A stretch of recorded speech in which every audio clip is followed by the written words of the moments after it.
See, Rick's front and center.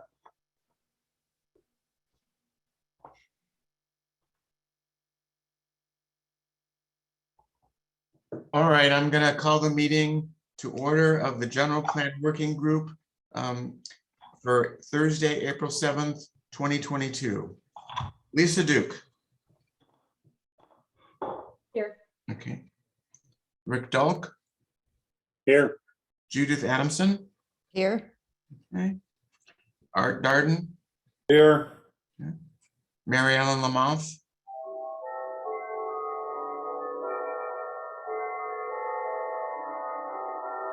Keith Holslander. Here. Tom Donnelly. Here. Edwin Okamura. Here. Lisa Heckman will be late, and I am here. All right. Can you all join me in the Pledge of Allegiance? I pledge allegiance to the flag of the United States of America and to the republic for which it stands, one nation, under God, indivisible, with liberty and justice for all.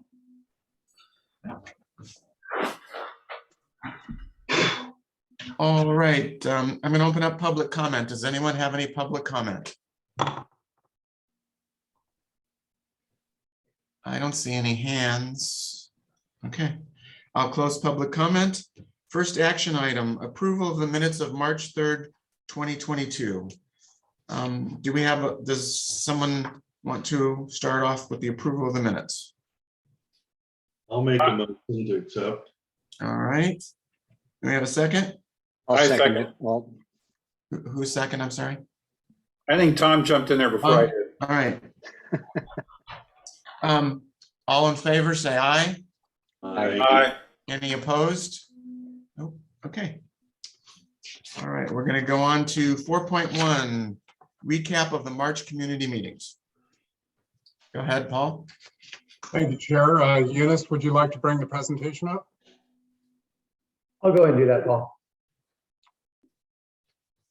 Okay, you've got it, Nick. Okay. Go ahead and advance to the next slide, please. So in brief, this is what we will be covering this evening, going over what we learned at our March meetings, talk about the community input to date. We want to go over what we've been learning from Mind Mixer, as well as how we think we might get a little more out of the community surveys. Nick's going to walk you through the general plan website, just make sure everybody can see what's up and available. And also, if you have comments on the website on how it could be improved, very interested. And then I had the benefit of receiving a presentation from the housing element about city demographics. So we'll go over that, some interesting information, and then finally next steps for the general plan and for the working group. Nick, are you going to kick us off with the March community meetings update? Yes, I'll do that right now. Good evening, everyone.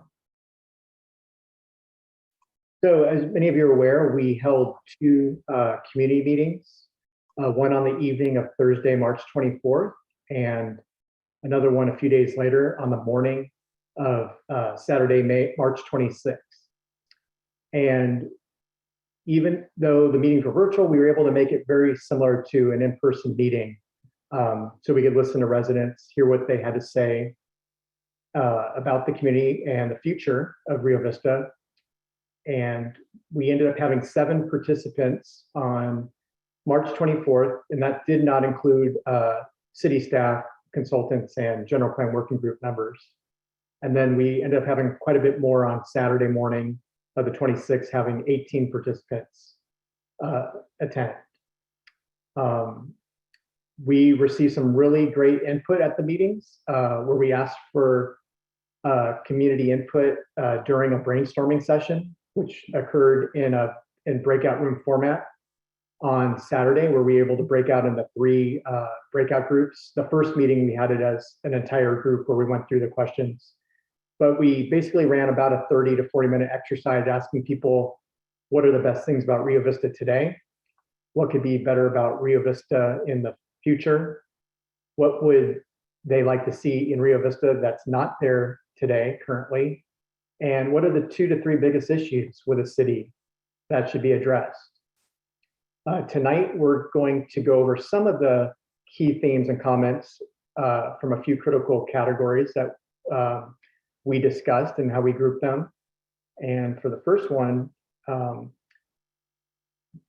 terms of some input we received from the March meeting, was what people like best about Rio Vista. And a lot of people mentioned the small town feel, small town character, easy to get along and see residents, other people, and a safe place to live.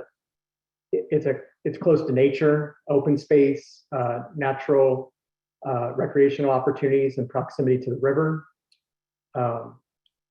Opportunities again for recreation, including swimming, biking, and hiking, was important to a lot of people. What people liked about the community included community events and festivals throughout the year, and opportunities to volunteer.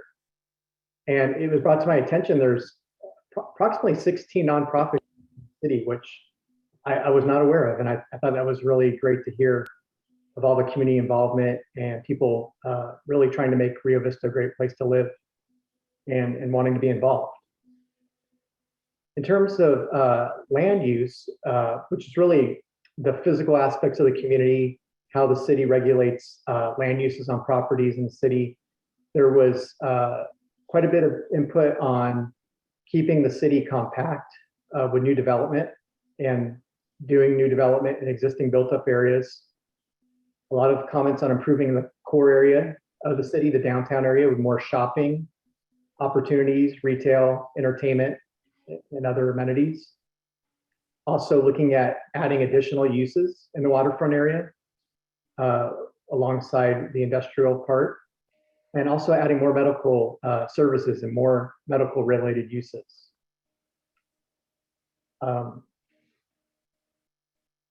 For transportation, that was another really big kind of set of comments that we received that night in terms of improving circulation to reduce congestion along Highway 12. Was a major kind of theme running through the meeting. People were talking about that. Improving traffic patterns to serve local residents. Improving roads and widening roads as new development occurs, and including the appearance of roadways and landscaping, and making the city more walkable and bicycle friendly throughout the city, from the neighborhoods like Trilogy down to the downtown area, as well as providing some pedestrian connections like over the bridge or across the Highway 12, excuse me. We'll be grouping and synthesizing the comments we received from those meetings with all our community input to date. So that includes input we received from you, the General Plan Working Group, input we've received through the community survey on MyMixer, any input we get through the website, comments coming in, as well as our community meetings, and having those items all, the community input and all the thoughts that we've received to date, consolidate those into key themes and key principles that we're hearing, and then we'd like to report back to you at our May General Plan Working Group meeting, those items. So Nick, I think it's fair to say if we included all of the items listed out, it would be several pages long. And it's probably going to be difficult to consolidate down to less than 8 or 9 key topic areas. So what Nick provided is really just a high-level introduction of a few areas. We have much more material that still has to be really synthesized into a form that's going to be usable. So just really an introduction this evening. Okay, I'll hand it off to Eunice to talk about MyMixer and an update on the website. Good evening, everyone. We wanted to provide information on what we've received on MyMixer so far. So we had 2 sets of questions for the General Plan Working Group and the general public. Both asked same questions, but we had 2 separate set of questions for different groups. From the General Plan Working Group, we had a total of 8 participants. 4 topics, 1 that included a survey and 3 open-ended questions. overall, we had 21 interactions for the 4 topics. We had 10 ideas that were submitted to the open-ended questions. And of the participants, 50% were male, 50% were female, and 50% were of 65 age and older. Next slide, please. For the community survey, we had a total of 42 participants, 4 topics, same survey, and 3 open-ended questions. We had a total of 84 interactions from the general public and 20 ideas submitted for our open-ended questions. Of the general community that participated, 38% were male, 62% were female, and 67% of the participants were 65 and over. Next slide, please. One of the questions that we asked both the general plan working group and the general public was, which of the following do you consider most essential to improving Rio Vista? The general plan working group said that waterfront businesses was key. And then next was the dining options, indoor, outdoors, and having more access to green spaces and walking paths. Next slide, please.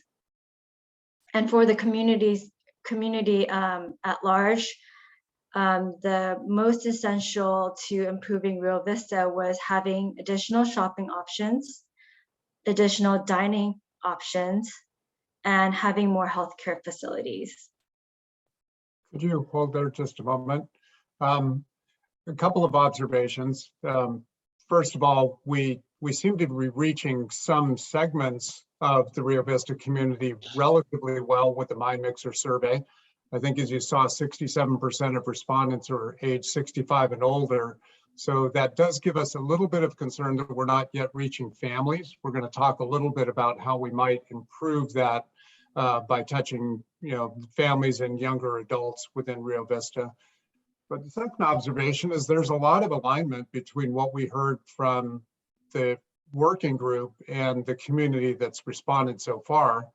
And so that's encouraging that we're not having any kind of disconnect with the values as they're getting expressed at this time.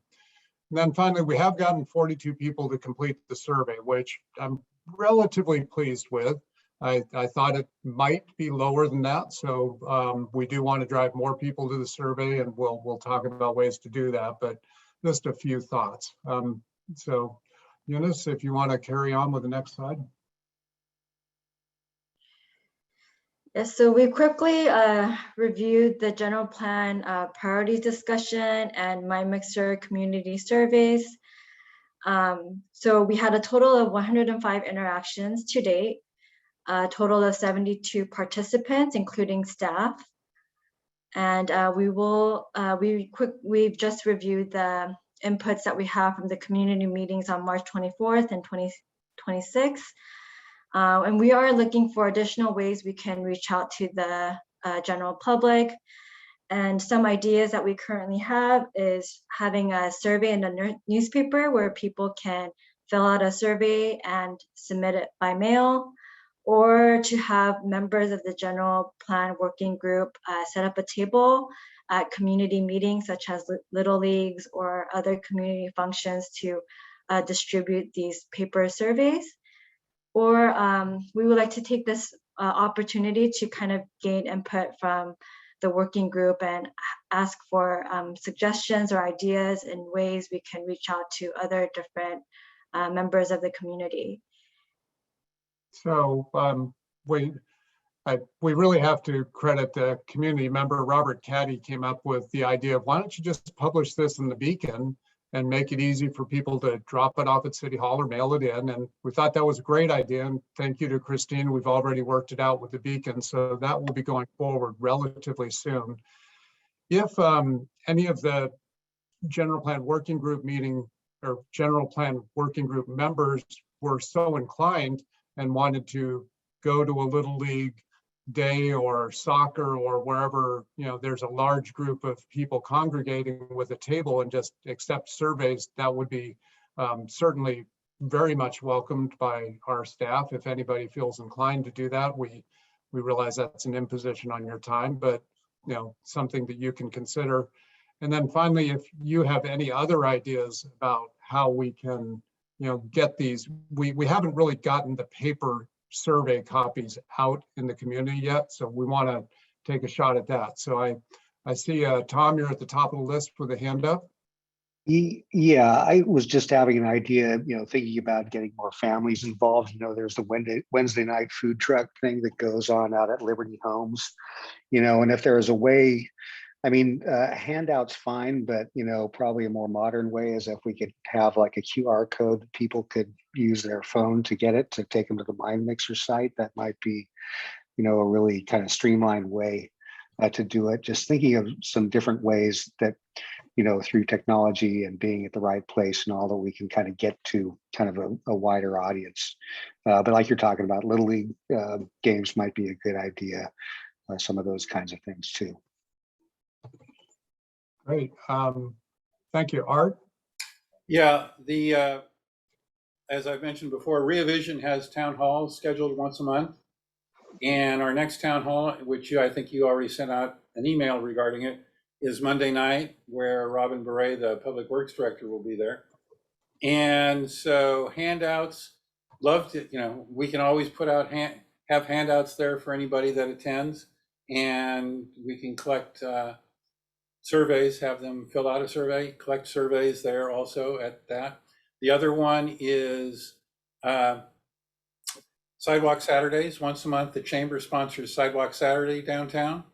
And so or as a matter of fact, Rio Vision will have a booth we're planning to have a booth anyway at Sidewalk Saturdays.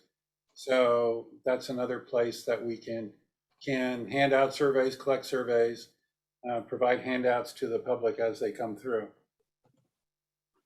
Great. And as we go through these, what would be fabulous, Art, and I think I heard you expressing willingness to put the surveys out. If you would go the next step and collect them, because I think that, many people will pick up a survey, some will fill out a survey, and then some will actually pick it up, fill it out, and return it. But every one of those is a place that we can lose a survey. So to the extent we can collect them at the event and then have them returned to Christine, that's just one more voice that we'll hear from. So If I didn't mention that, yes, that was always my intent, was to not only hand them out, but to pick them up and also offer the opportunity, if somebody filled it out in the newspaper, got them somewhere else, would be another place to drop them off. that would be great. Edwin, you're up next.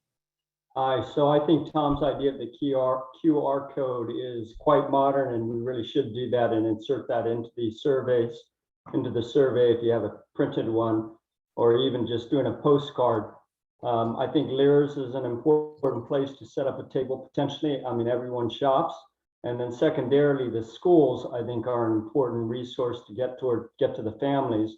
The one key thing there is that you need to reach out to the school, and the piece needs to be translated into Spanish, which also got me thinking that if it's printed in Spanish, or if we're directing them to the website, is there a possibility of having a Spanish translation of that survey so that we're getting the broadest group of people possible? Is it possible on the site? Well, Nick, can we run 2 surveys simultaneously on Mind Mixer? Well, no, we won't need to do that, Paul, because it does have, Oh, that's right. Yeah. Just translation? at the top of the screen, you can select it up to like 90 languages. So you can select Spanish on there and it'll translate it all. Okay. Yeah, and I suspect most young people, certainly my daughter's age, they would run off a QR code. They don't even use a computer. They just do everything off their phone. So I think that's pretty key to get that QR code in there, especially if we're reaching out to the schools and the younger parents as well. Okay.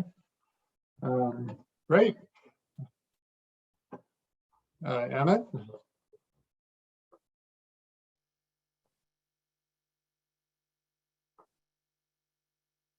I was kind of along the same lines as Edwin about using the schools to get it out to the families. And then also, you mentioned liras, and then getting hard copies into the more popular restaurants and whatever places that people go in town. Stuff like that, that's one of the best ways, I think, to get it out there. Or, people will see it, hopefully see it, pick it up and fill it out. Okay, great. Well, Twice a month, we're having music down here at the foot of Maine, and that attracts over 100 people. And I think twice a month to be able to tap into that market would be really good. The next one is on the 15th of April. And then possibly having our meetings live here at City Hall. I think you might get more people coming in and doing Zoom at the same time. And I think that would be, helpful as well.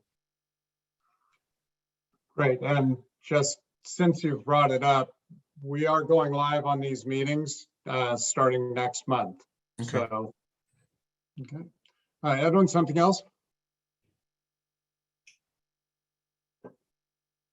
You're muted. Sorry.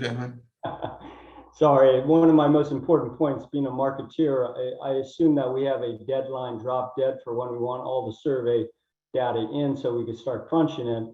If we have an actual deadline, why don't we, and I don't know if it's within budget, it would seem to be that you incent people by saying, we're gonna do a drawing for $100 or something. It seems like a small token thing, but it might get people to react immediately and take the survey immediately. Is that possible? I believe it is, yeah. It's certainly within our budget, so we just have to talk with the city about how that gets executed. Wow, great ideas, awesome. Got a couple of notes to catch up on.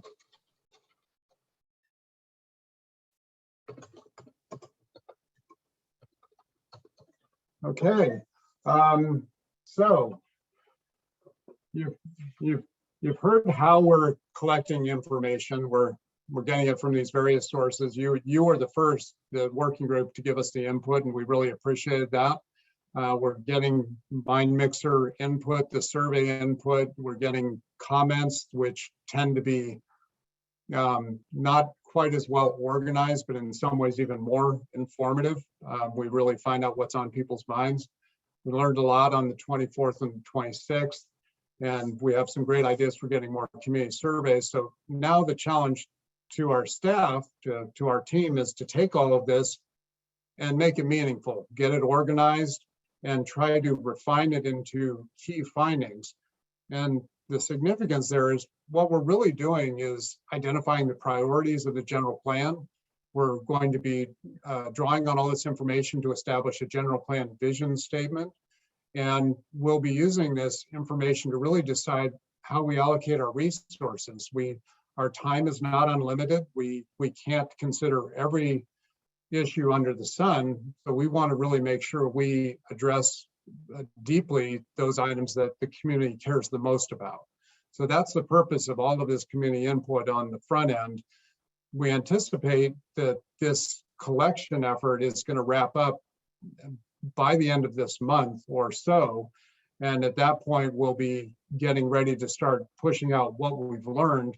And the meeting that the next community meetings we anticipate somewhere in June or so, we'll push out what we've learned and in a way that's organized and really starts to provide statements of vision, statements of priority, and let the community react to those and find out if we got it right, if we need to course correct, or if we've missed anything really important. But that's the next step in all of this information gathering. Walt, you got a question? Yeah, early on, we talked about getting copies of the RUDAT report for everybody because that was kind of a general blueprint of what these architects, when they came to town a few years ago, thought we should do for our community. I haven't received a copy of it via email or anything like that. Is there a way to be able to get it out at least to our group for starting? Absolutely. I apologize because what I had understood is we wanted to make sure to bring that information into the discussion. And we have been, actually, I think Eunice has spent a fair amount of time poring over the report, but yes, we'll have it out tomorrow. Okay, So great. I believe we have it, Eunice, we have it digitally, right? It wasn't just paper. Nick? Well, good question. I do have a paper copy of it, but I don't know if I have it scanned. If you don't, just go to the RioVistaVision.com site and you can pull it off of there. It's in a Okay, PDF great. format. Yeah, I just dawned on me that we may have been working off of a paper copy, so, okay. We'll get that pushed out to the working group because it is really important to build on the good work that's been done in the past. Okay, I think we can move on to the next slide, Nick. Okay. There we go. So we are getting ready to look at the next meetings. It seems a long ways out, but June, mid-June, late June is going to be here before anyone knows it. And we need to make some decisions. In fact, we have some decisions we'd really like to make before we get out of the meeting this evening, because planning these events requires lead time, it requires securing venues and really lining up how we're going to do outreach. So what we'd like to talk about is locations and times and dates. So let's kind of just jump in. And first of all, I will say that these are going to be in-person meetings. We'll have to talk about the benefits of having a hybrid meeting that is both virtual and in person. The only place we can do that is City Hall. So if we're going to have a hybrid meeting, it's going to have to be based in City Hall. And I know that there was a desire to have these meetings out in the community. So that's just something for you all to give some consideration. In talking with staff, a few sites were mentioned, and we want to go over these. It was presented to me that either the Veterans Hall or the Trilogy Clubhouse would geographically be good location, not necessarily both of them. So that may be a one or the other, but we'd like to hear what you all think about that. As mentioned, City Hall allows us the opportunity to do in-person plus also virtual. So I suspect it's a bias of reporting, but the people that participated in our virtual meetings tended to like virtual meetings. So not really a big surprise there. The people who don't like virtual meetings weren't there to vote. So, but we do know that there's a segment in both Rio Vista and generally in other communities that's kind of enjoying being able to participate in meetings from home. So I'll just put that out there. So at this point, the first question is to discuss locations, and we're just really interested in your thoughts. Edwin, you were quick on the draw. I was. So I think, how many meetings are you talking about? 1, 2, 3? 2 at least, Okay. 3 if it makes sense. So my opinion would be you need to be in a neutral location, a location where there will potentially get more families involved. So I think the Veterans Hall, even the high school has a good auditorium as well. So that's a potential site. But Veterans Hall, I think most people know about, and it's centrally located to all of Rio Vista. So I think that's a good one. Trilogy is a great location, but I think that you're going to be catering to 65 plus people, and therefore, I don't think we're hurting for response from them at this point. So, and furthermore, they could go to the Veterans Hall because it's right down the street. And then City Hall, I think, as a second venue is a good one because it allows their virtual interaction as well. Great. Art, can I see your hand up? Just a thought that Liberty, their active living community, has an HOA and they have community rooms. I don't know if they have a big enough room, one. And the other thing would be, since there is an all-age community and an active living community and they are separate, I don't know if they would be happy to invite the whole neighborhood, but it would be a good place. If there was space, if there was a space, it would be very convenient to the Liberty communities to meet there. So, but that would be something we have to investigate. Okay, thank you. Other thoughts? I see a surprising lack of hands up right now.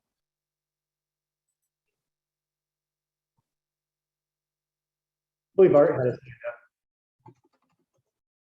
Okay. Rick, I see your hand up. Yeah, I was gonna say kind of to agree with Edwin a little bit. Neutral spots seem to work pretty well.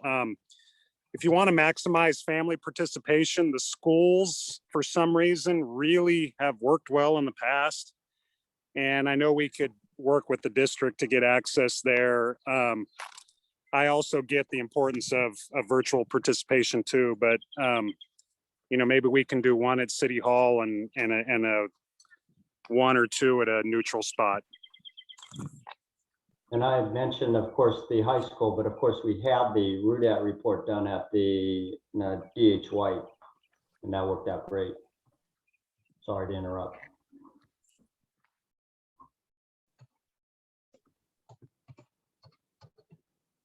So the high school is nice because geographically it's really separated from the other sites that we're talking about somewhat. So is that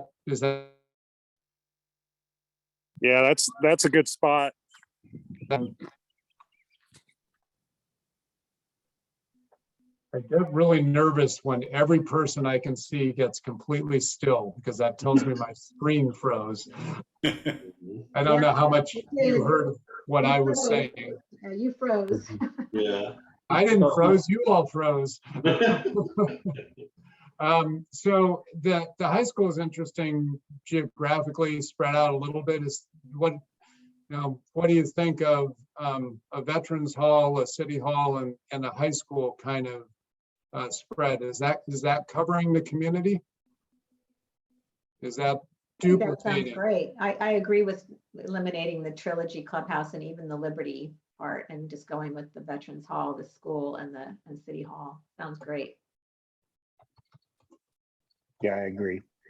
And schools are interesting because parents are used to going there. They've taken their kids there. They've gone to band recitals. Everything that you do with your kids at school, it's a very natural, familiar place. So they tend to work good for that reason. Emmett, thoughts? Yeah, that last grouping sounds like probably the best thing to do because Veterans Hall, you're going to pick up probably Homecoming, some Trilogy.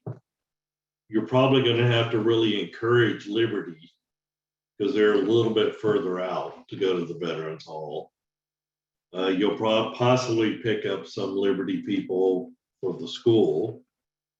And I tend to agree with Trilogy not really doing one in Trilogy because we're seem to be pretty well represented with the older age group right now. And that's not that everybody out here is over 65, I'm not, but it's that grouping though sounds like probably the best grouping that you're going to get that has a pretty good coverage. Great. Edwin, something else?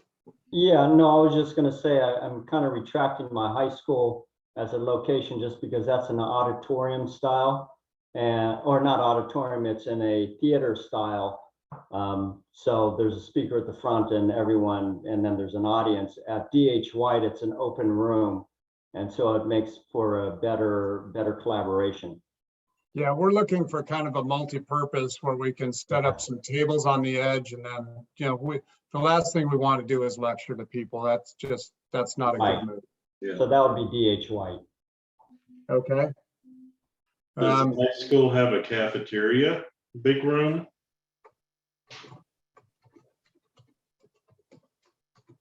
It's a big multi-purpose room. You could fit up to probably 400 people in there if you need to. You At the talking high about the school. school? The high school or DH White DH White, the Elementary. elementary.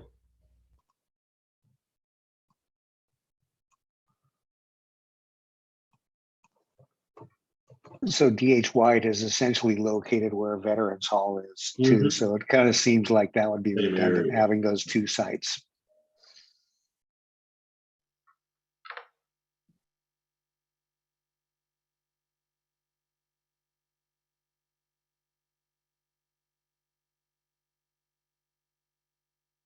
I'm taking a look on my favorite tool, Google Earth, right now.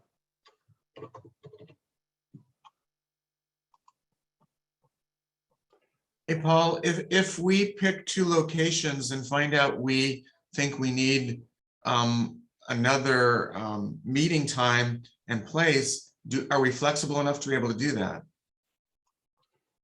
Yeah, what we'd like to do is, and we need to talk about times and dates, but as much as possible, we'd like to get at least two meetings on the same day, maybe different times of the day, but so our staff can come out there and just spend a day with the community. It's probably going to be a weekend day, I'm guessing.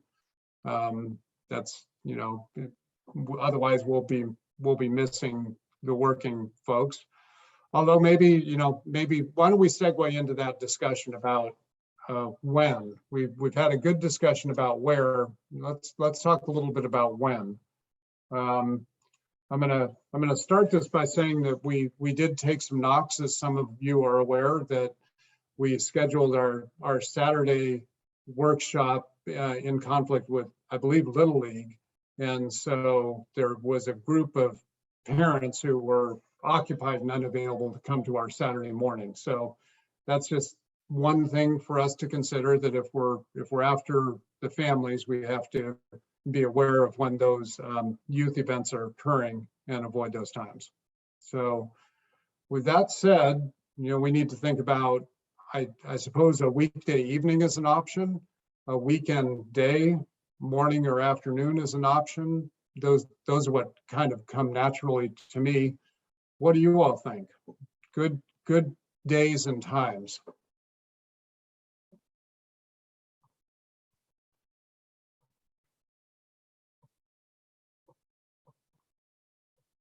What's the Little League schedule? That's on Saturdays, right? Or do they play on weeknights? Who knows? Little League's on Tuesday, Thursday, and Saturday.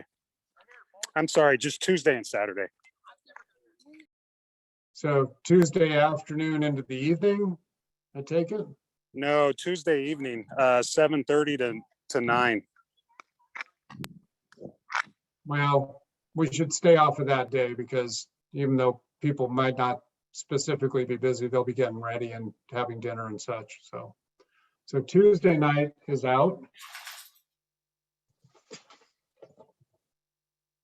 I think your weekday and Saturday, like you had for the first one's probably gonna work the best. Or like you said, you're gonna miss the working people. Unless you do two on a Saturday.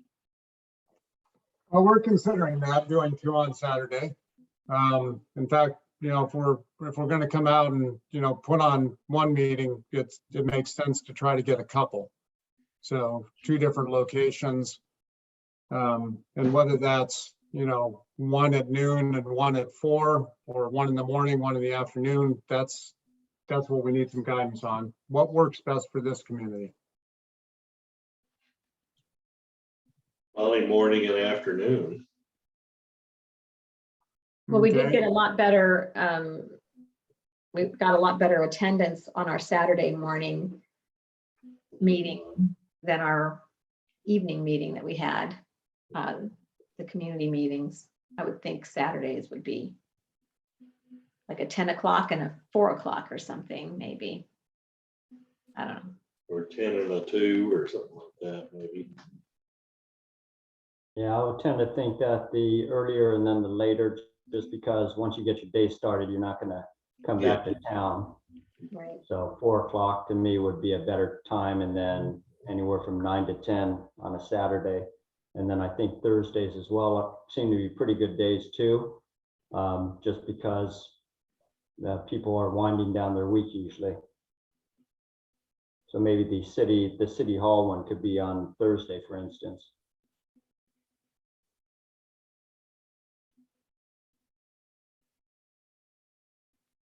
Okay.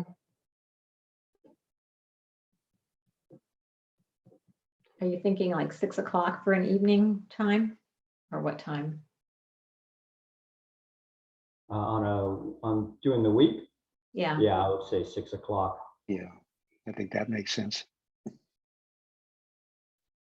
Okay, so we're sitting at a Thursday at 6 o'clock at City Hall. And then a morning and an afternoon on a Saturday. Is there, we're looking at probably one at the school and one at Veterans Hall. One of the schools, we'll figure out which. Is there Can a I- reason? Can I add one thing? So baseball is most of the day Saturday, and now swimming starting as well. So Saturdays for families are going to be real tough.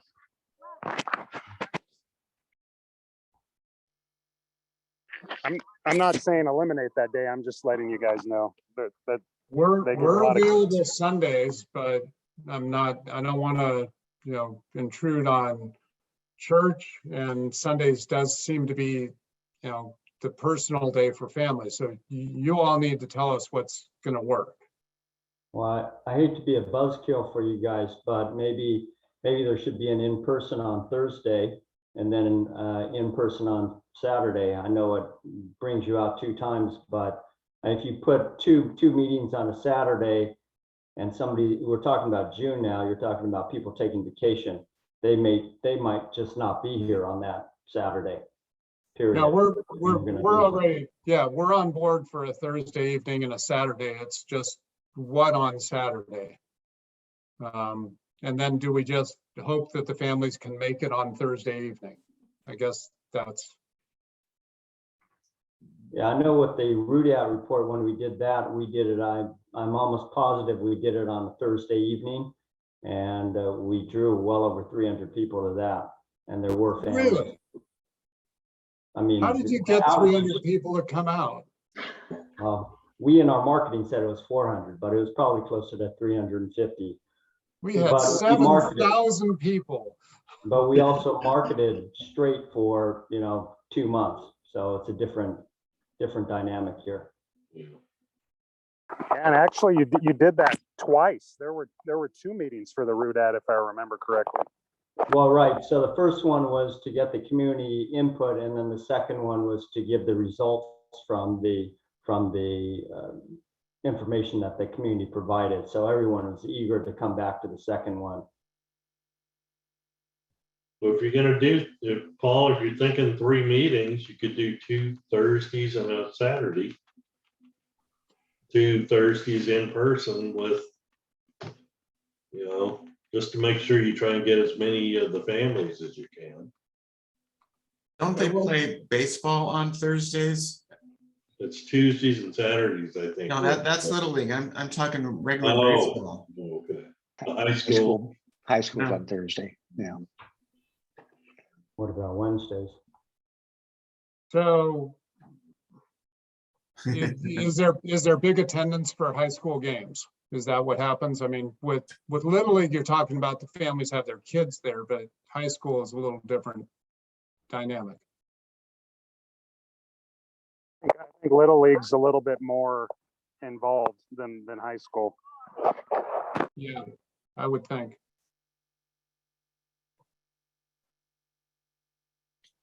Okay, Well, what would well, be wrong with a Wednesday then as opposed to a Thursday? High school baseball, though, aren't they done before 6 o'clock? Oh yeah, aren't they done by June? June, they're out of school. They should be done by, end of May, early June, unless they make playoffs. Yeah, they're out by the beginning of June, so it won't be a problem. okay. So Thursday is still sounding good. I appreciate you guys digging for these because we really do want to make it as easy as possible and not have barriers for people to join us. So what I've got now is a Thursday evening. We're going to think about Saturdays. I think we'd have to see that there's 2 different populations we're going after on a Saturday. in order to run 2 meetings. We want to make sure that that's actually going to be productive. So anybody have any thoughts? Would we get a different group at Veterans Hall than we would get at the high school or DH White? Or would we probably be drawing on the same group? Trilogy, I mean, I think they would go to the Vets Hall. They wouldn't go to the school. So you're going to get more of the over 55 people, but you're really trying to go after the families. So yeah, you get, you know, more of the, go ahead. Yeah, let me just reflect back that we're going to be providing the results and the basis for the next steps. So we really do want the full community, even if we've had better participation by the older segment of the community, that this is a different meeting. And so it's still really important to hear from the folks in Trilogy, hear from the folks in Liberty. That's a big segment of the community. So I think that is important still. We're not running the same meeting a second time. So Well, you would get better turnout for Trilogy than if you had it at Trilogy, one of them, than at the Vets Hall. So there's 5,000 people here, half the population. Maybe we do need one at Trilogy, maybe. Lisa, do you think they would go to the Vets Hall though? Well, they go to the Vets Hall for a lot of different things. Yeah.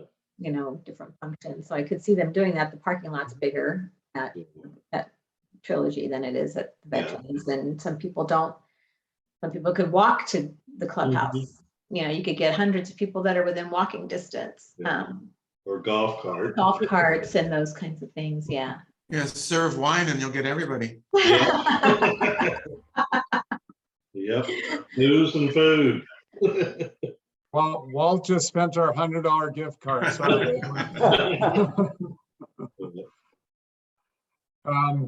Okay.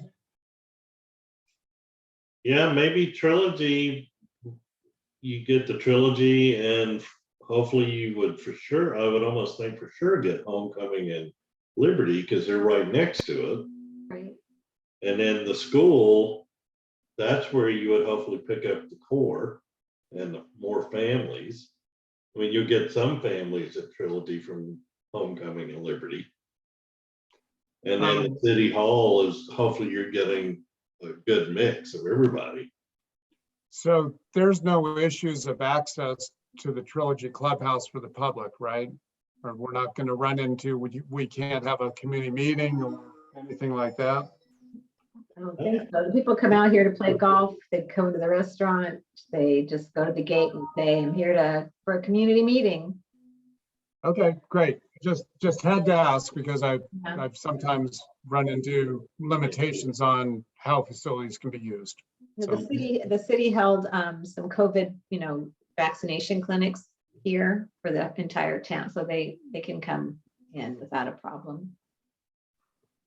How about a morning at Trilogy and an afternoon at Veterans?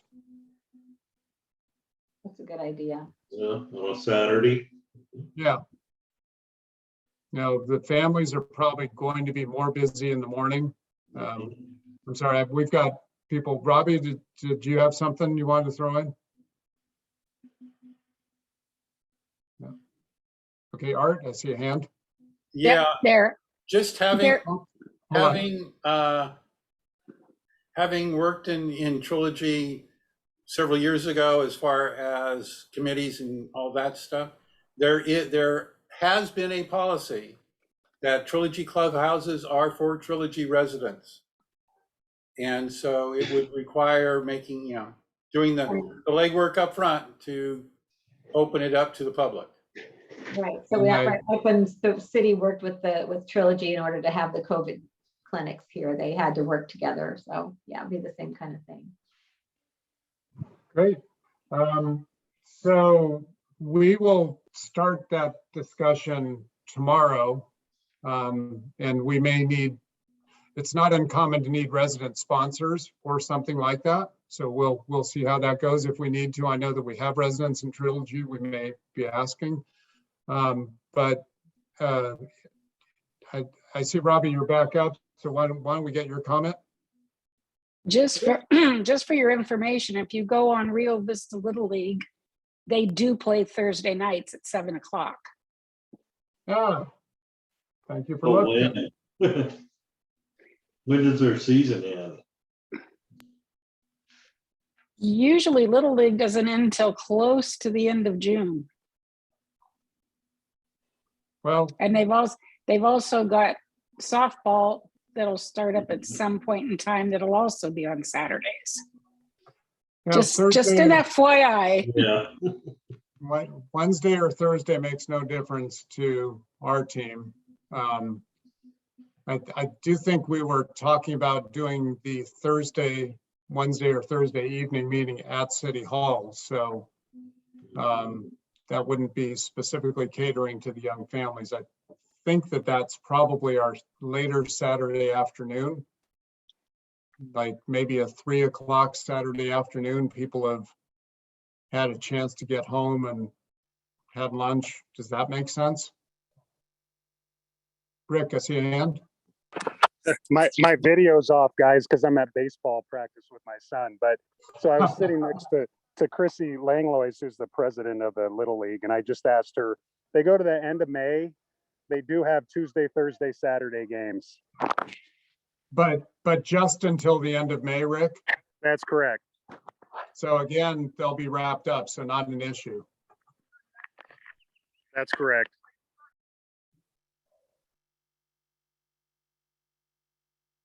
Well, that makes me want to do something in the community out there on a Saturday morning. Or I don't know if it's a Saturday morning or a Saturday afternoon, but pick that up. Maybe it's I don't know.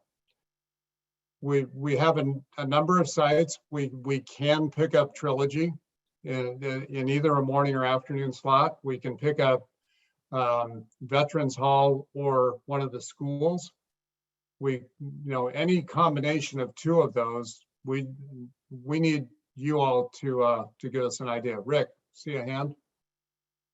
Oh, sorry, I left my hand up. But Saturdays have been a challenge for families for some reason. It's kind of their day to head for the hills. But I think if we did it at a school, and I know some people at the district that I can talk to, and if maybe we can help, if they help us advertise it, maybe a Saturday morning could work. Well, maybe I kind of lost track of the fact that we heard a minute ago from Edwin that there was a great turnout on Thursday evenings for RUDAC, and that was at the school site. So, maybe that is the way to go.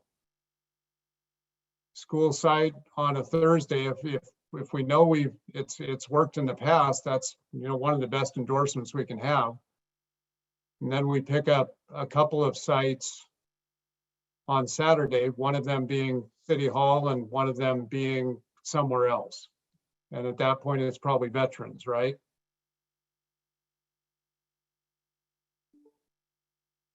I like the sound of that on a Thursday night at a school.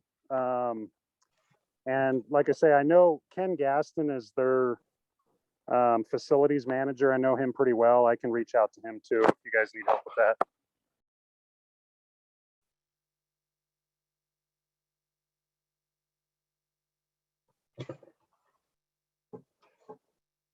I think you've given us enough to work with. Really appreciate it. We'll also try to test and make sure we're not overlooking any community events that will be conflicts. So I think we're good on this slide at this point.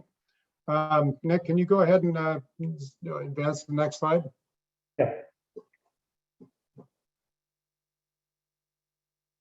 So this is generally what we think we're talking about at the June meeting.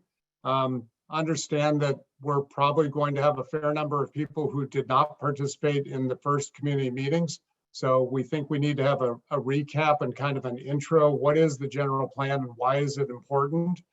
From there, we would anticipate going into an overview of the community input process. How did we gather information? How did we reach out? What did we learn?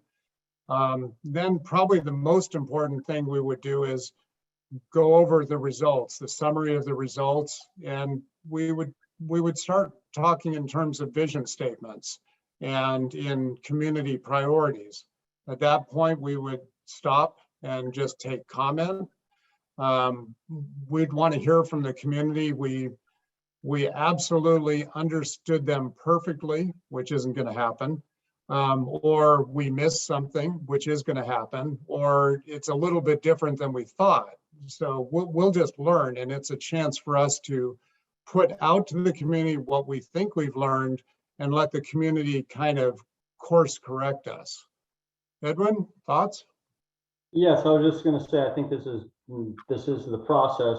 The only one I question is the third bullet, summarize input received to date. Don't we want to keep it open-ended so that people are free flowing on what's on their mind versus trying to follow the line of thinking about what other people have already said? Well, what we'd like to do is test and find out if we've understood correctly, and then let people respond to that. If we have an open-ended meeting, which is not unlike what we. Right, not open-ended. I mean, that you pose the questions that you posed at the previous meetings, but you're not giving the data that those people gave at those previous meetings. So if we do that, we're collecting more information, but Right. we're not testing what we think we've heard. And so that's where I was thinking, getting a response on whether we're understanding the community or not. If not at this meeting, then we're going to leave with a whole bunch of data, but never having put it in a form and, kind of stepping out there and saying, this is what we think Rio Vista is about. So that was the thought process there, but, really interested in your guidance. Wow. So I guess at this point, you're looking at these meetings different than the earlier meetings. It's more of a funnel. You're trying to funnel down now at this point? Yes. Yeah. And we're funneling down from what we heard from the working group, what we heard from Mind Mixer, what we heard from the community meetings, what we pick up from the website. All of that stuff is starting to coalesce, and we're trying to get it into an organized form where we're really getting some meaning in it. Okay. Well, I'd be interested in hearing what other people think, because I thought we were still gathering data.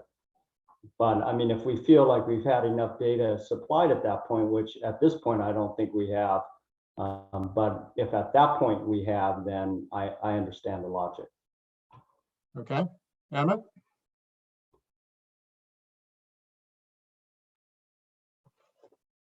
I think I understand where Evan's coming from, is you don't want to end up with predisposed responses from the people that are going to be at that meeting. That you've somewhat planted a seed in their head that this is the input we've already received. And some people will just say, oh, okay, well, I'm going to go along with that. And you may not hear anything new. I kind of see where he's coming from, but like you said, we got to cut it off at some point, or we'll be here for the next 10 years. Yeah, I think we have about a year or so to get this plan out, and we're sitting about 2 months in now, and at that next meeting we'll be about 4 months in. So at some point we do need to, as the general plan team, start putting product together for you all to look at. But until we get kind of our guideposts validated, we're a little reluctant to spend too much energy. Tom, hand up. Yeah. So, I mean, we have a month and a half between now and when we're talking about having these meetings here. Is there a way that, is the idea could we put out more questions for survey work on Mind Mixer and try to get it out to these other people through some of the tools we were talking about earlier, over the next 6 weeks, so we can gather some more data? during that period of time. We do have some time here. Yeah. That certainly is the intent. At the outset, we were talking about ways to get more of that survey input in to validate. I think Nick and I are going to have to put our heads together about whether that means just collecting more of the same survey, or is there a second phase or a different way to collect a different set of information. So, but I'm hearing from the group, you really want to have certainly more input than we have now to base our course. So, Walt? Yeah, I'm in agreement with that as well. I don't know. I mean, we have what, 100 or so, and that's not even 10% of our population. So I think we need as much input as we can, obviously as quickly as we can. And I don't think, I mean, you guys can tally this any way you want on your end, but I don't think you should really give that to the general public, because like Edwin said, you don't want to skew them in a certain direction. You want to keep this open, and there might be some other great things out there that haven't come through yet. That's my 2 cents. Got it. Okay. And Paul, I mean, you are going to mention we are going to have breakout groups. Yes. So this was really part of the meeting, and then the second part of the meeting is that we would have some number of tables, and we'll have to think about what issues are really big on the minds of the community, as well as where they would have the ability to really provide some good input. This is typically done as either 3 or 4 tables set on the edges of the room, each staffed by a person, and then the participants can rotate around and go to each station. One could be land use, one could be transportation, one recreation, just throwing names out. So you cycle through each table and you provide your input. So each table winds up collecting input from members of the community. The other way to do it is we just have everybody divide up to a table, and a facilitator at the table runs through the 3 or 4 subjects, and then they just stay at one location. So a couple of different ways, but the idea is that we would have 3 or 4 key subject areas where then we're collecting information, in some cases having maps on the table that people can draw on, and if it's spatially oriented information, then they can identify places or identify locations that are important. So that would be the second phase of the meeting. And then the third is we would reconvene and at a very high level, just kind of touch on what we heard from the tables, from the breakouts, and talk with the group about the next steps. So there absolutely is this second phase of the meeting where we're really talking and getting input, not just testing what we've heard. So, okay, so I got the message loud and clear. You want to have more opportunities for input.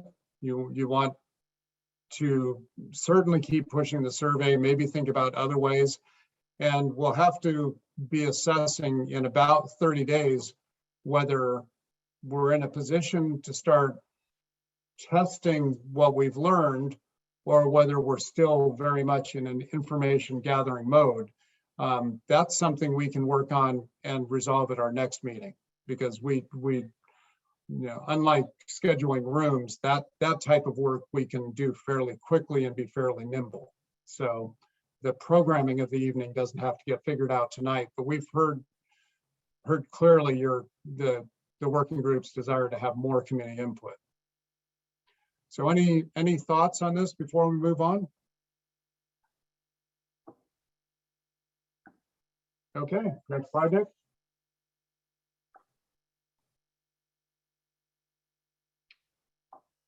All right, Paul, I'll go ahead and give an overview of the project website. In case some of you haven't seen it yet, I'm just going to do a quick run through of the contents of the site and a few key things to look at, and maybe point to some friends and family. Some of the links that people can go to for looking at the March meeting.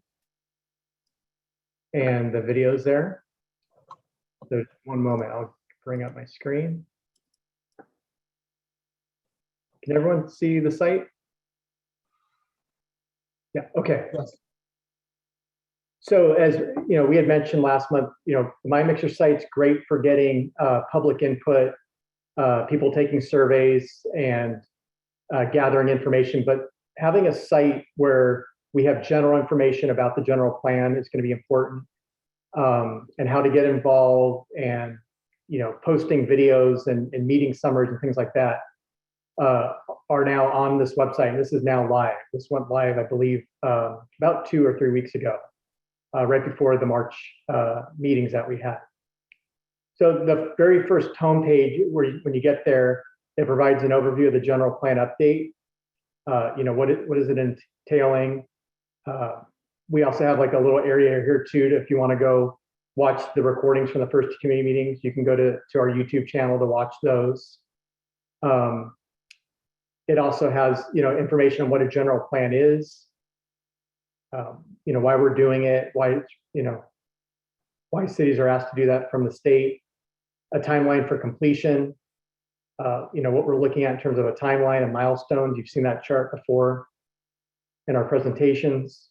Talks a little bit about the general plan vision, how we're going to be coming up to that, and looking at the various features of the general plan, the different elements, and the key components that will be in the general plan document.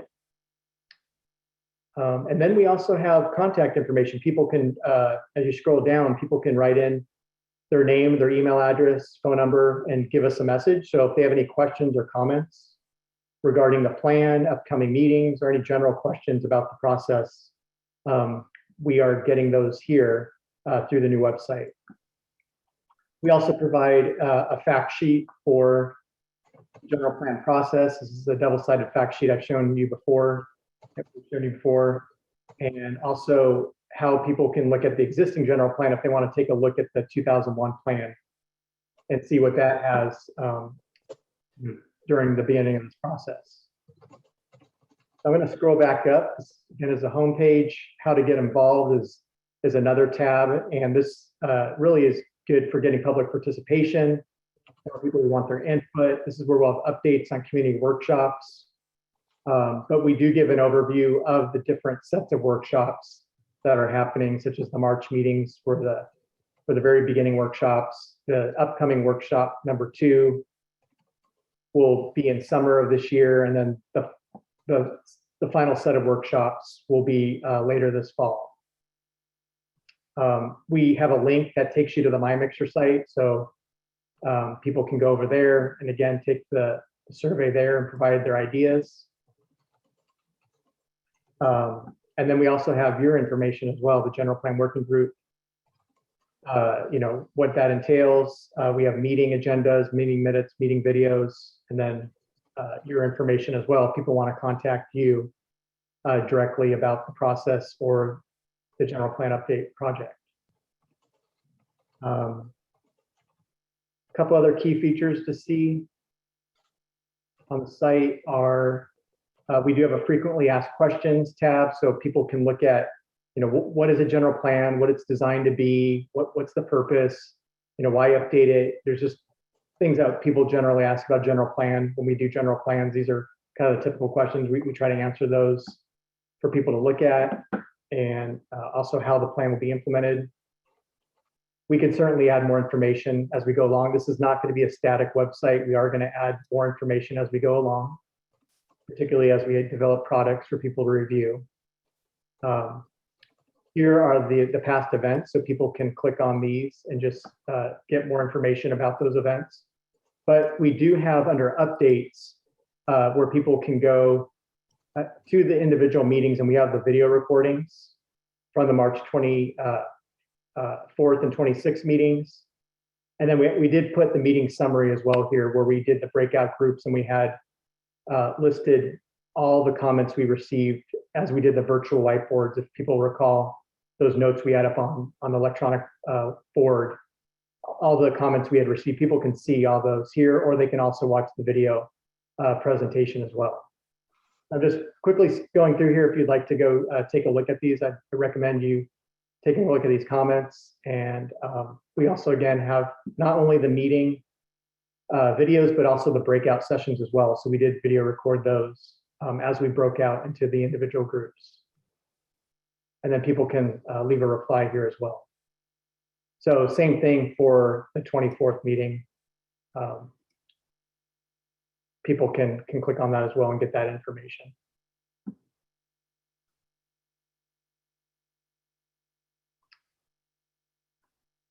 And all of the comments that we received that evening in the big breakout room.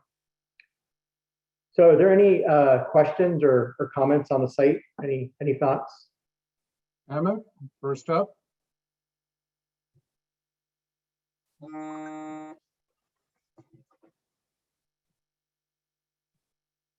You're muted.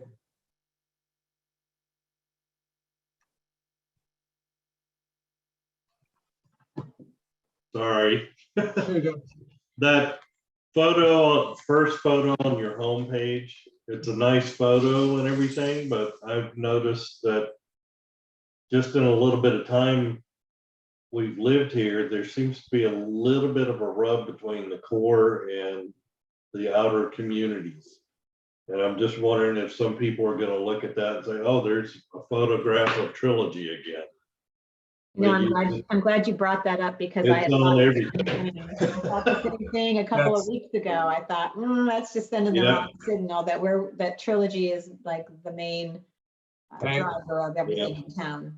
Thank you for the comment. That's why we need your local sensitivities. That will be replaced shortly.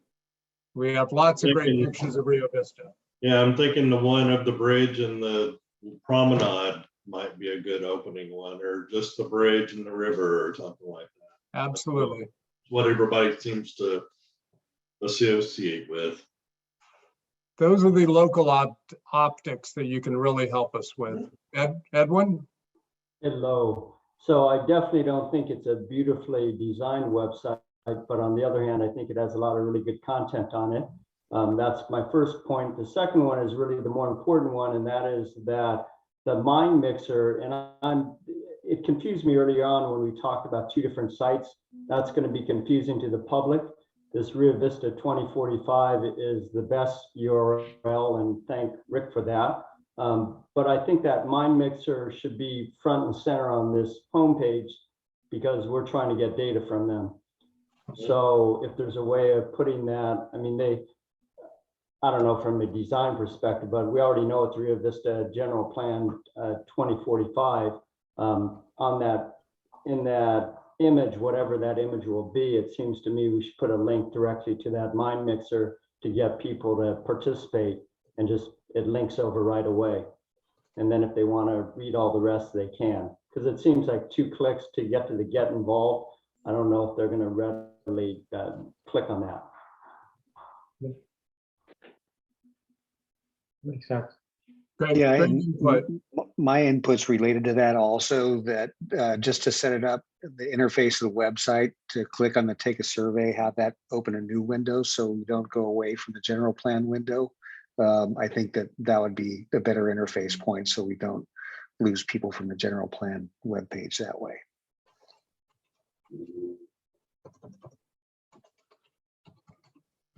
So when that happens, you would click a link to get to the survey, and then I guess if you used your back button, you'd come back to the website. Is that what you're saying, Tom? No, I'm saying it opens a new window. So Oh. you still have your window with the general plan website, because, you know, my navigating and the Mind Mixer website is sometimes the interface can be a little challenging there. So you end up getting pretty deep into that whole thing.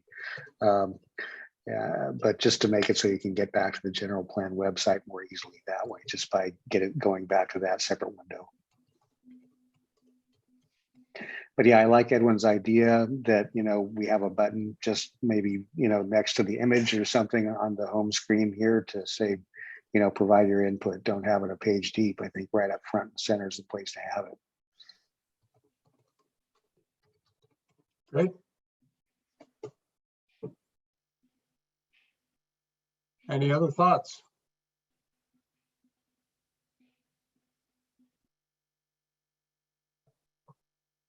Okay.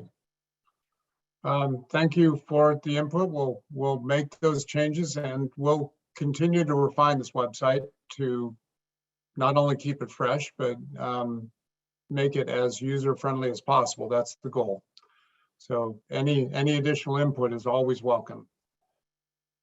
Nick, can we get into some demographics?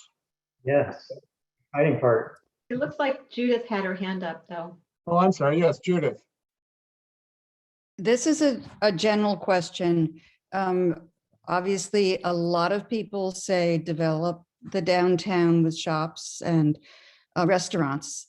And I understand there's some sort of a problem with getting rentals down there.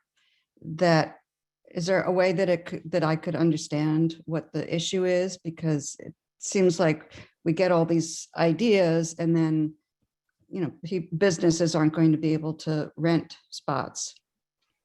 I believe the issue, and I'm going to trust others will correct me if I'm off base, but I believe the issue is that we have some property owners, possibly very long-time property owners, who have sites downtown that aren't particularly inclined to do anything with them. And I've seen this phenomenon in other communities where properties that have been held for a very long time have a very low tax basis, and there's just really not a lot of interest to do anything. And we can't take those properties away from those owners. They are their property. The best we can do, if in fact that is the problem, is try to incentivize the property owners to do something with their spaces. But as I understand it, it's a problem that there's spaces that are not active now and just isn't that much interest on the property owner to do anything. Can anybody either validate that or maybe offer a little refinement if that was off base? Walt? Yeah, Paul's right too, and there's another aspect to this, but what Paul said is, you know, we have these empty spaces. There are, you know, lots of these buildings that are owned by people that live outside of Rio Vista. But the flip side of this too is, you know, we get businesses in town and they're not supported necessarily by the people in town. And when we do have some empty spaces, you just can't pull money out of somebody's pocket and say, here, you're going to open this kind of business in this location and that. They have to see the potential. So it's not an easy answer because it's multifaceted, but you know, people see empty spaces and they want them filled, but if they're filled, will they, you know, support them? That's always been an ongoing thing, and not just this community, but any community. So whoever's going to open a business has to do their homework. And even when you do that, doesn't necessarily mean you're going to succeed. So it's multifaceted, and I wish there was a magic wand to this, but there isn't. Seems a huge problem, though. And if this is one of the issues that everybody has to develop the business downtown, it feels like it's difficult for it to happen. There are challenges for sure, particularly given the impacts of e-commerce. You know, we're all shopping on Amazon now. We're all getting goods delivered to our homes, and that directly undercuts the old form of commerce, which is you go downtown to buy your goods. It's just at this point, retail needs to be as much of an experience as it is about goods, because goods are really easy to get online. You can't get an experience online. So that's part of what we'll need to be thinking about is how do we create a downtown that is a draw that people want to go and spend time and support shops. So that's something we'll be looking at. Okay, thank you. That was helpful. Yeah. So I was in a housing element meeting and the following slides were presented, and I just wanted to run through them because this is very relevant to a lot of the land use decisions that you all will need to consider as we go through the general plan process. Nick, next slide. So the first here, what you're seeing in the blue and green bars are the populations of each community in 2000 and 2021, that line that looks like a mountain over Rio Vista is the rate of growth. By far the fastest growing community by percent as far as new housing. So I thought that was really an interesting aspect of these numbers. And I'll also say that on almost every one of these slides, Rio Vista is an outlier. One way or another, we're kind of right the most of something or the least of something or whatever. So this is the first slide that we were the fastest growing community as far as rate of growth from 2000 to 2021 in the county. Next slide. This is a really fascinating one to me. Again, looking at Rio Vista, that blue box that says 21%, that represents people 55 and older. And as you go up from there, they're just getting older. Take a look at that burgundy, 29%, 65 to 75. We are a town of 70% seniors. If you call 55 and older seniors, we're 75% seniors. I thought that was fascinating. Well, there are 5,100 people in Trilogy, and you have to be 55 or older to own a home. That was the driver, absolutely. So, but you know, this is important information to consider. It's a path that we have been moving down, and we need to think about what it means. And honestly, it may mean great things, or it may mean we're missing some opportunities, but it's important to have this information. A medical supply store. That's what that means. That would be a thriving business downtown. That's why we're seeing the medical services, the desire for medical services. Medical supply, you know. This one, again, off the charts. Houses with one or more children or households with no children. 91% of our households have no children. Wow. I should have prefaced this from the beginning. Demographics are never right. Okay, some of this is running off of ACS, American Community Survey. It's kind of notoriously inaccurate, but it's not completely inaccurate. So maybe the numbers are a little bit off, but we are by far the lowest number of households with children. Interesting fact. Next slide. Paul, a lot of us old people have four-legged children. I just want to make that clear.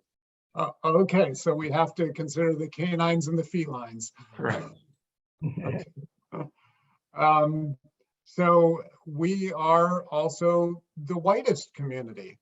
We are 75% white, non-Hispanic. Interesting data point. We seem to be missing at least one of our races. I'm not sure what the red was. Probably Asian is my guess. That seems to be the group that's missing. So, but interestingly, we are 3/4 white, non-Hispanic. So another data point for what it's worth. Next slide. So employment is really interesting because this is, you know, our jobs and our employment drives many things in the community, including revenue to do city programs, including opportunities for our residents to work. We're pretty balanced in this one. This is probably the one slide where we don't seem to be much of an outlier. We're a little bit light on information. All of the jurisdictions in Solano County are, but overall we have a pretty diverse employment base, which is actually a great thing. Any community that's heavily weighted in a single sector runs the risk of that sector falling out of favor and then having issues of unemployment. So this looks pretty good to me. Walt? What's the 19% says other? What's included in other? I wish I knew. Because I looked at that as this came up and I don't know what the other is.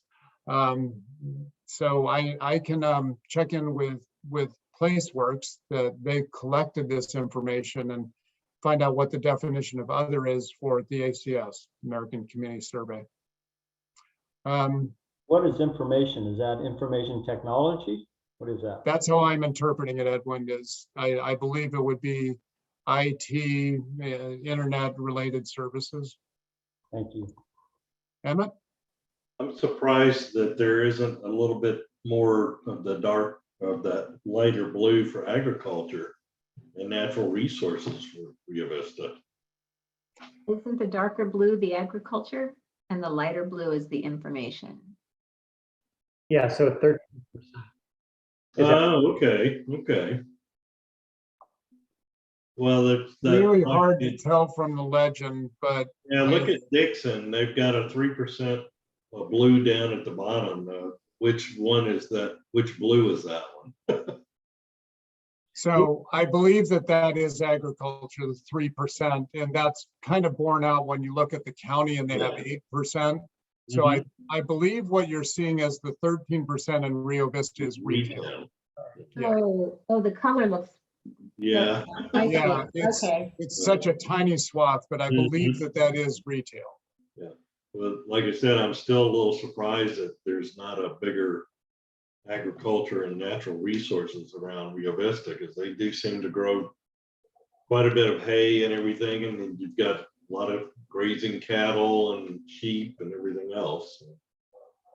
That may simply be a matter of where the businesses are based and where the jobs are being reported.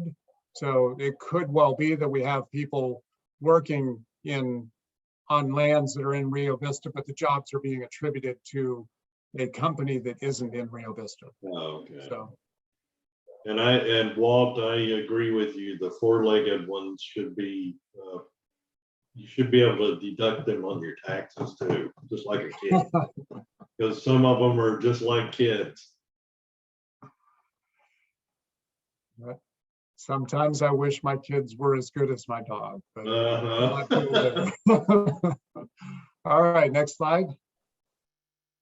Owner occupied, again, we're the outlier for better or worse. And in this one, I would say probably this is generally a very desirable thing. Owner occupied suggests we have people invest in the community. They're going to be here for longer. Renters tend to have shorter tenancy, tend to move around, tend to be less invested in the community. The one downside of this is not everybody can afford to buy a house.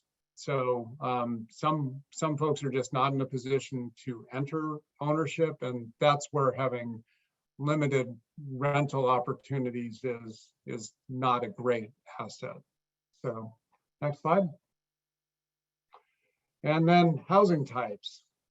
Here we are again, the highest percentage of single family detached. Almost 90% of our homes are single family detached. Another 4% are single family attached. And then everything else for Rio Vista comes up to a little under 7%. And that's multifamily of various sizes and mobile homes.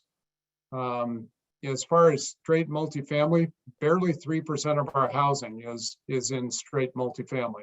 So interesting data point. We do not have a very diversified housing stock. Next slide. And this one, I'm not loving this slide because it kind of disagrees with the very first slide. So I think that this is really it doesn't seem to depict how much faster Rio Vista grew in the let's see, is this, oh, this is 20, okay, that's the answer. This is a 5-year look back. So that very rapid growth of Rio Vista was looking at a 20-year look back. This is just a 5-year horizon. So still fastest growing, but not as much faster than the other communities. Okay, and next slide. And vacancy rates. we have a higher vacancy rate than any of the other cities. 6.6% is still not a particularly high vacancy rate.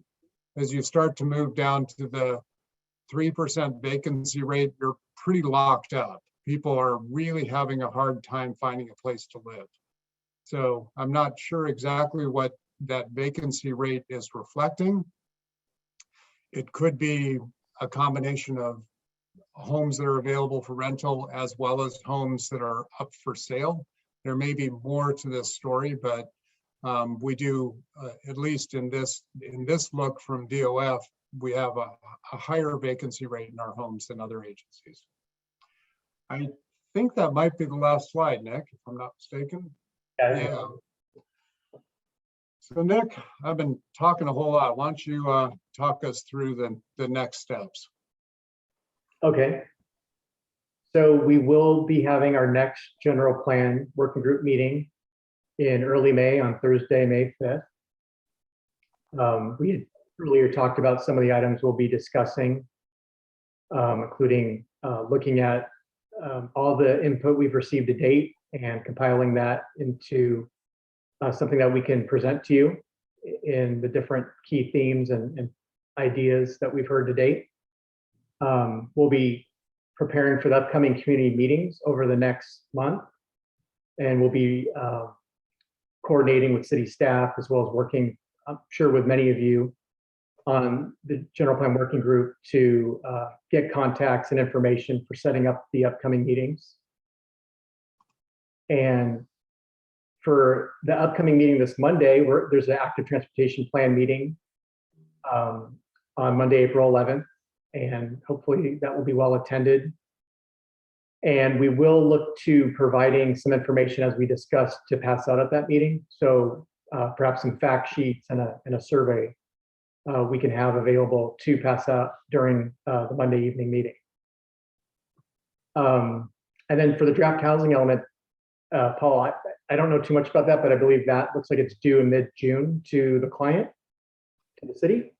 Yeah, we're expecting the administrative draft, which will not be a public release, somewhere around the end of May. And that's because the California Department of Housing and Community Development has established deadlines for housing element adoption, and we are very motivated to make those deadlines because some not great things happen if we're late.